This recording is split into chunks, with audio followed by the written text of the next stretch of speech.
Bismillahirrahmanirrahim. Assalamualaikum warahmatullahi wabarakatuh. Bapak sekalian, alhamdulillah senang sekali kita bisa bertemu dalam pembelajaran kali ini, yaitu mata pelajaran prakarya.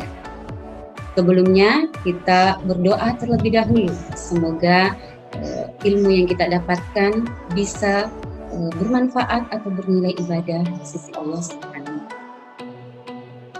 Kita berdoa terlebih dahulu, doa dimulai. Doa selesai. Kita memasuki materi kita kali ini, yaitu tentang budidaya tanaman sayuran. Materi kita kali ini yaitu materi kelas 7 semester 1.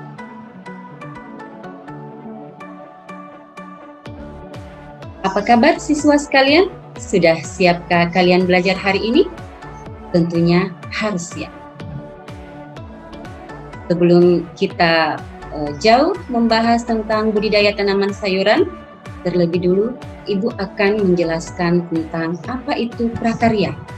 Jadi mata pelajaran kali ini adalah satu mata pelajaran baru bagi Ananda siswa kelas 7 ya, karena di tingkat SD mungkin kita belum menemukan mata pelajaran ini, tetapi sejatinya kita sudah berkarya.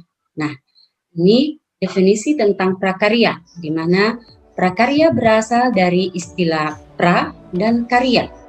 Pra mempunyai makna belum dan karya adalah hasil kerja. Jadi, prakarya didefinisikan sebagai hasil kerja yang belum jadi, di mana prakarya masih berupa contoh produk dari sebuah gagasan. Prakarya belum mempunyai target pemasaran, oleh sebab itu belum ada konsumennya. Bagian-bagian dalam pembelajaran prakarya ada 4 bagian. Yang pertama kerajinan, yang kedua budidaya, yang ketiga pengolahan, dan yang keempat rekayasa. Nah, kali ini di semester 1 untuk kelas 7 kita memilih 2 bagian dalam pembelajaran prakarya. Yang pertama adalah budidaya dan yang kedua adalah kerajinan.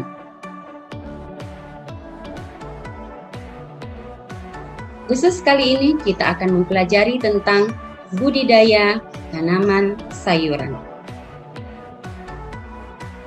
Pengertian budidaya. Budidaya adalah suatu usaha untuk menambah, menumbuhkan, dan mewujudkan makhluk hidup agar bisa tumbuh dan berkembang biak atau bertambah banyak. Jadi tujuan pembelajaran kita kali ini meliputi 3 poin. Yang pertama, siswa mampu mendeskripsikan pengertian tanaman sayuran. Yang kedua, siswa mampu mengidentifikasi 5 jenis tanaman sayuran berdasarkan ciri tanaman dan bagian yang dimanfaatkan. Dan yang ketiga, siswa mampu menyebutkan manfaat budidaya tanaman sayuran.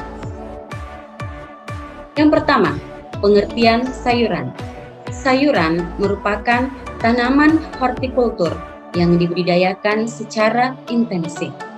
Sayuran adalah bahan pangan yang berasal dari tumbuhan yang mempunyai kadar air dan serat tinggi yang banyak mengandung vitamin dan mineral. Sini kita akan membahas tujuan yang kedua adalah jenis-jenis tanaman sayuran berdasarkan karakteristiknya.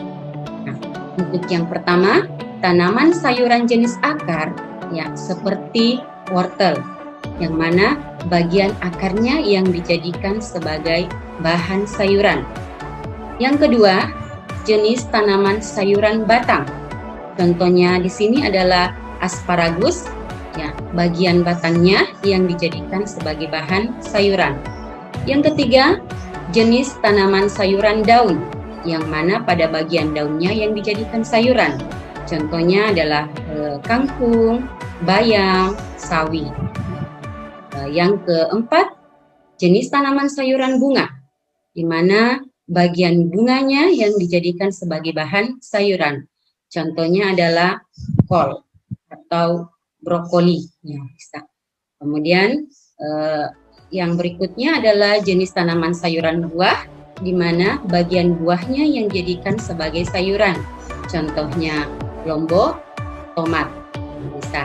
Kemudian yang terakhir adalah jenis tanaman sayuran biji, yang mana bijinya yang kemudian dijadikan sebagai bahan sayuran, seperti misalnya kacang-kacangan, kedelai, dan lain-lain.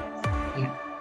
Nah, tujuan pembelajaran yang ketiga yaitu manfaat budidaya tanaman sayuran. Nah, di sini Ibu mengangkat 4 tujuan manfaat dari pembelajaran kita kali ini. Yang pertama, bahwa dengan kita membudidayakan tanaman sayuran, ini bisa memenuhi sumber vitamin, mineral, dan gizi bagi tubuh kita. Kemudian dengan kita mengkonsumsi tanaman sayuran bisa memenuhi sumber utama serat bagi tubuh.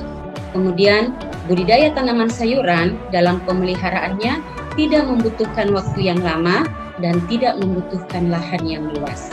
Inilah yang kemudian menjadi target kita di kelas 7 ini, bagaimana kita kemudian bisa mempraktekkan, menanam, membudidayakan dengan memanfaatkan lahan yang tidak begitu luas dan waktu yang tidak terlalu lama.